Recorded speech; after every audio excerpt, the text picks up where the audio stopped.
Hi, this is the Judge. Just a quick review of the Aintree Festival, which finished on Saturday, and just going to go through some of the bets and the horses that we had. First of all, 3 horses that we were on, well, I was on big time at the Cheltenham Festival.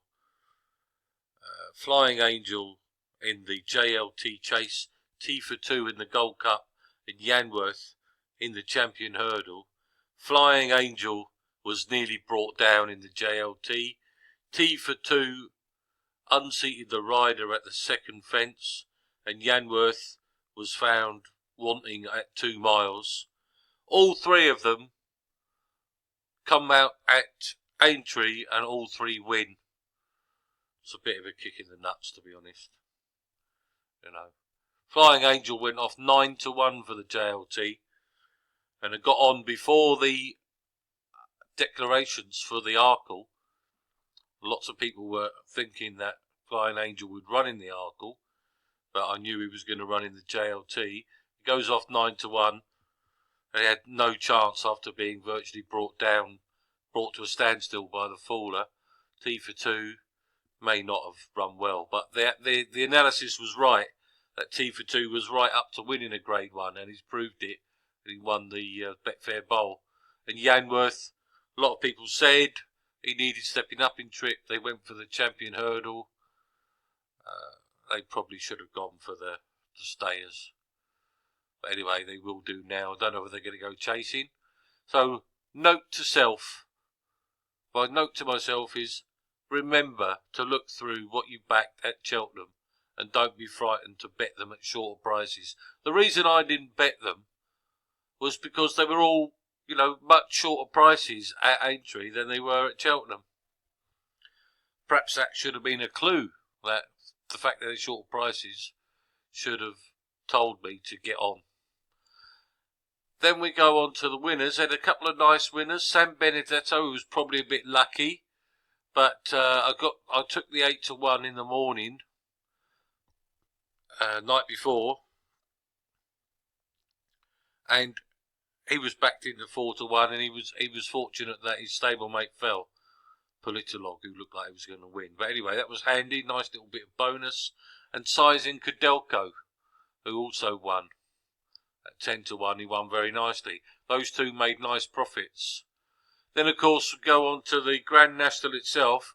I did advise all of my followers, and I will be doing the same every year, before Cheltenham was run, to get on Cause of Causes at 33-1 anti-post, and to have as much money on at 33-1 anti-post as they could afford.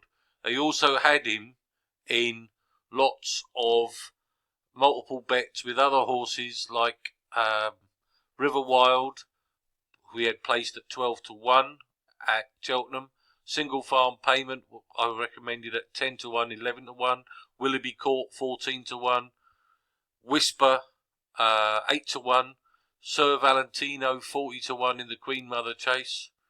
There was lots of horses, each way doubled and trebled up with Cause of Causes. Of course, he comes second at 33-1. It's a good spot, but the horse had been plotted up. If you look at him, he won the National Hunt Chase in 2015, the 4-mile novices chase, as a 7-year-old at the Cheltenham Festival. And then immediately after that, they ran him straight in the Grand National as a 7-year-old. And he was given a schooling ride by Paul Carberry. He was literally held up out of the back and just allowed to jump round and make sure he completed. And he finished 8th. Beaten 37 lengths or something, but he was never put in the race to try and win. It was purely a chance of getting round and winning the race, completing the race.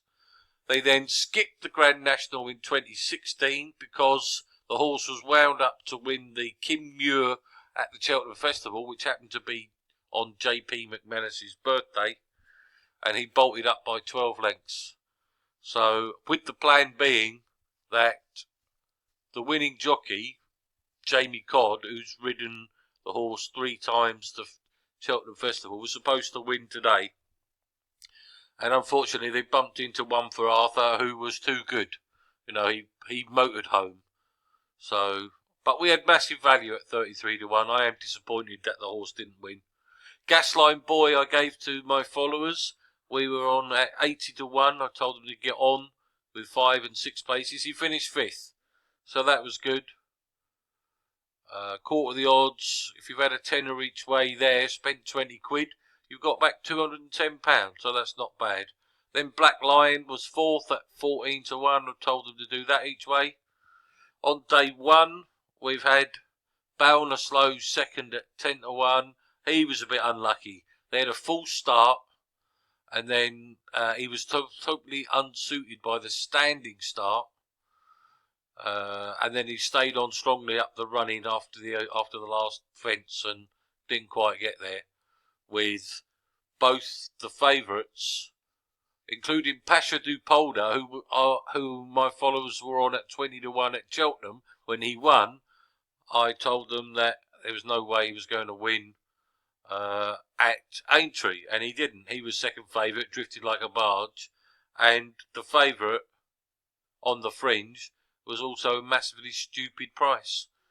So 10 to 1 was a huge bet for Balnaslow. Derek O'Connor was unfortunate that he couldn't get the horse away and into a rhythm, and I think he's a very unlucky loser.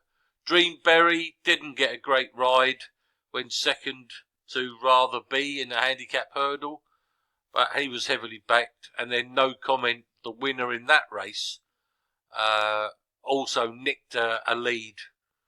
So that was a bit of a shame. There's one horse I want to mention, which you should take this horse down for the future.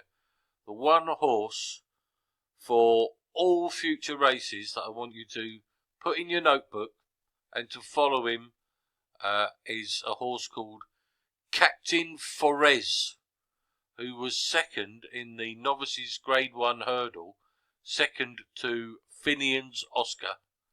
The horse is trained by Dan Skelton,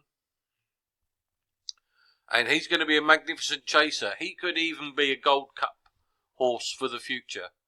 He's a pure chasing bred type, and the fact that he's run second in a grade 1 hurdle and he's only had very limited starts, I really like the horse. Captain Forez, check out the result. He was second in that Finian's Oscar race, and he will go on, and I've got no doubt he'll be contesting races like, I don't know, either the JLT or the RSA Chase. Depends what they want to do.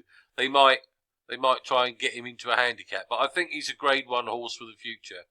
Captain Forez, okay? So it's not been too bad. It's a case of what might have been. You know, Balnaslow could have won. Cause of Causes could have won. Just bumped into one too good on the day. But anyway, and of course, the horses from Cheltenham, Flying Angel, T for 2 and Yanworth, could have stuck with them. It could have been a massive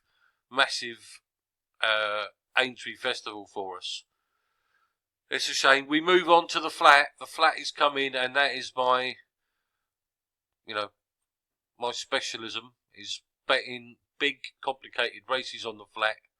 Gotta say, I've spent several weeks studying the Grand National. We've had lots of spreadsheets built, had lots of form looked at and lots of stats, and ultimately what it came down to was I had the gut feeling, I had the thought bubble that Cause of Causes had been plotted up, and that thought bubble proved right. He had been lined up to run a huge race.